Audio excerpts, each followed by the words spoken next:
Okay, what we're going to do now is we're going to look at how to solve a system of equations. And a system of equations just means two or more equations that are part of a pair. They work together to solve some variables. They both exist in the same system, okay? So if we solve them together, we can find the answer to both variables. Now, you always need as many equations as you have variables. So if you have two variables, for example x and y, you must have at least two equations. If you have three variables, you must have three equations, and so forth. Okay, you need this, otherwise they can't be solved. Okay, so firstly we're going to go through what is called the substitution method, and that means we solve by substituting. Okay, now we'll start with a nice example. So if I have 5x plus 7y equals 32, and then I have x plus y equals 4.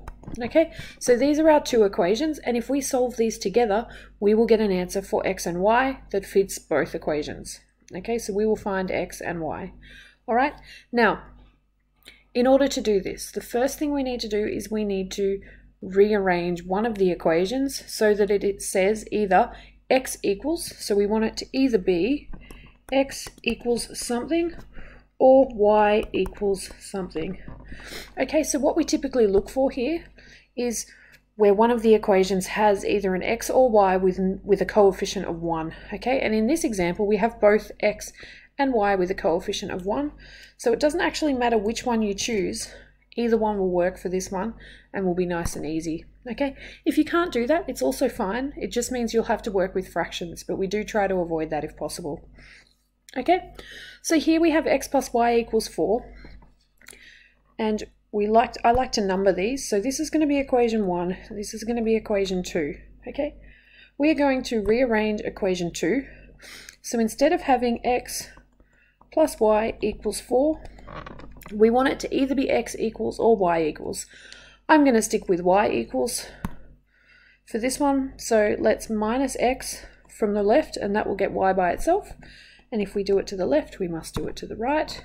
So now we have y equals 4 minus x. Okay, now this is equation 3. Okay, so we have rearranged equation 2 into equation 3. All right, what we're now going to do is we have a y equals something, so this y is equal to 4 minus x. Okay, and what we're going to do is we are going to now substitute 3 back into 1. So substitute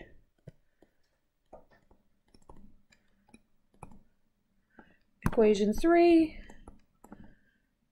into equation 1. Okay, and the reason we substitute it into 1 instead of 2 is because equation 3 really is equation 2. Okay, remember, it's equation 2 just rearranged. So if we try and substitute it back in, everything will cancel out and we won't have anything left. So we need to substitute it into the equation that we haven't already used. In this case, that's 1. Okay, so if we do that, our equation 1 was 5x plus 7y equals 32. So we have 5x plus 7y equals 32. Except up here with equation 3, we have a y equals, okay? And we are going to replace the y in here with that 4 minus x. So that 4 minus x is going to come down into this spot here, all right? That's what we're going to be doing now. Okay, so instead of 7y, we're going to have 7, 4 minus x. So what we have is 5x plus 7, and then in place of y, we're going to write 4 minus x equals 32. Okay, so that 4 minus x is now here where the y was. All right, now we can just simplify this. So we have 5x plus 28 minus 7x equals 32. All right, we need to combine our like terms. So 5x minus 7x gives us minus 2x. So 28 minus 2x equals 32. We are going to minus 28 from both sides, so we get minus 2x equals 4. Then we're going to divide by 2, and I haven't been showing my steps here. We're going to divide by 2, and in this case by negative 2. Alright, so we get x is equal to negative 2. Alright, so we have found our x.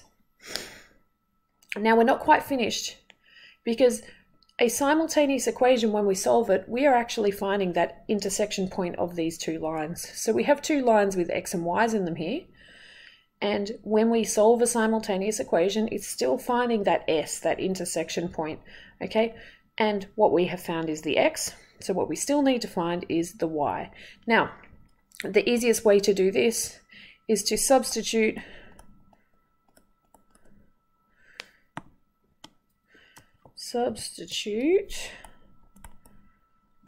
x into, and in this case usually it's easier to substitute it into equation 3, but it doesn't actually matter. You can substitute it into 1, 2 or 3. The reason it's usually easier to substitute it into 3 is because 3 is already y equals something, so it's already going to be easy to calculate. So we have y equals, and it was 4 minus x, so 4 minus, and we had minus 2, and you need to be careful with that. So 4 minus minus 2 is 6. So therefore our solution is minus 2 comma 6, and that is our ordered pair for x and y.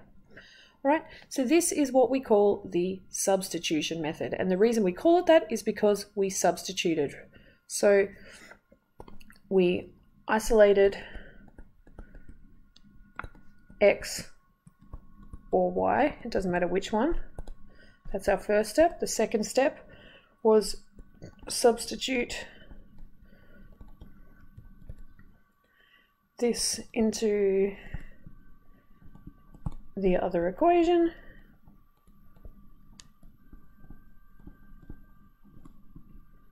Okay, we then solved for,